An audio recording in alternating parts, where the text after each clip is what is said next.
Shalom, selamat pagi saudaraku yang dikasih dalam Tuhan. Renungan kita pada pagi hari ini berjudul Rencana Latihan Ahli Terapi Fisik Hebat. Ayatnya terdapat dalam Ibrani 12 ayat 12 dan 13 berbunyi, sebab itu kuatkanlah tangan yang lemah dan lutut yang goyah, dan luruskanlah jalan bagi kakimu, sehingga yang pincang jangan terpelecok, tetapi menjadi sembuh. Keterangannya, beberapa tahun lalu punggung saya sakit.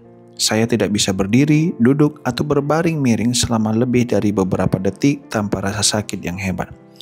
Satu-satunya posisi yang nyaman adalah telentang, mengambang di atas narkotika. Dokter di klinik nyeri menyuntikkan kortison ke tulang belakang saya. Kiropraktor memperbaiki tulang belakang saya. Para tua-tua mengurapi saya. Tidak ada efek nyata yang terlihat. Saya takut saya tidak akan pernah berdiri atau bahkan duduk lagi. Saat istri saya membawa saya ke ruang dokter, dia membawa palet busa untuk saya. Saya berbaring di lantai ruangan tunggu seperti pria di kolam Bethesda, menunggu malaikat untuk menggetarkan air. Akhirnya setelah 6 minggu saya pergi ke dokter bedah saraf. Dia berkata, berdiri di atas kaki kirimu dan bangkitlah. Otak saya berkata, saya akan melakukannya, tetapi tubuh tidak merespon. Aku, manusia celaka, siapakah yang akan melepaskan aku dari tubuh maut ini? Roma 7 ayat 24. Dokter bedah berkata, jika Anda bersedia, saya akan mengoperasinya besok. Saya bersedia, kata saya. Operasi ini membuat saya takut, tetapi itu tidaklah lebih buruk daripada keadaan saya yang sekarang. Saat saya terbangun, nyeri saraf skiatika sudah hilang. Keesokan paginya saya duduk untuk sarapan, lalu perlahan berjalan melewati aula rumah sakit memuji Tuhan. Tetapi saya tidak berlari dan melompat, itu membutuhkan waktu. Beberapa bulan pertama melatih otot mati rasa, menunggu saraf pulih. Dalam kehidupan rohani kita, tidaklah cukup hanya tunduk pada pisau ahli bedah yang hebat.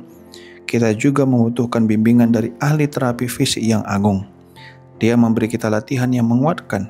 Dia meminta kita untuk datang.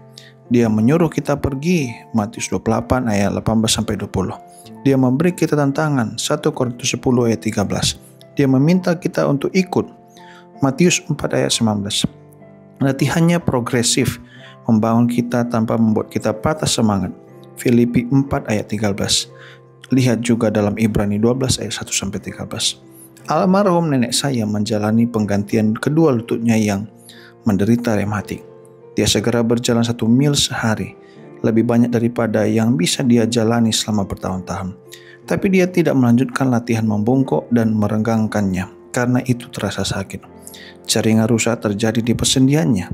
Segera dia tidak bisa berjalan lebih dari beberapa meter, dan rasa sakitnya kembali lagi. Secara rohani, banyak di antara kita yang mengalami kondisi serupa. Tuhan, latihan rohani apa yang Engkau ingin saya lakukan hari ini? Saudaraku yang dikasih dalam Tuhan, berdasarkan dari apa yang disampaikan oleh Ed Christian, bagaimana kehidupannya menghadapi hal yang tidak dia harapkan.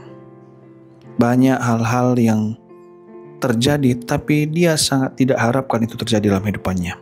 Tetapi apa yang terjadi, saudara?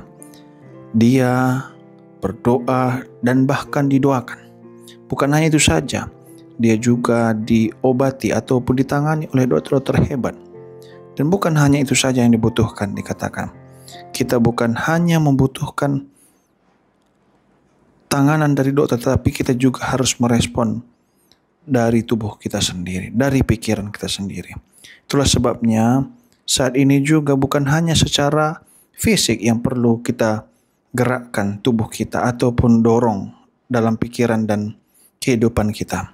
Secara rohani kita juga membutuhkan Sang Ahli Bedah Agung yang akan membantu kita untuk mengubahkan kehidupan kita yang sakit, mengobati dan juga menangani setiap permasalahan dalam kehidupan kita. Sebab itu, datanglah kepada Sang Guru Agung ataupun Sang Dokter Agung yang akan memberikan yang terbaik selalu dalam hidup kita. Terima kasih, kiranya renungan ini menjadi berkat bagi kita semua. Tuhan memberkati.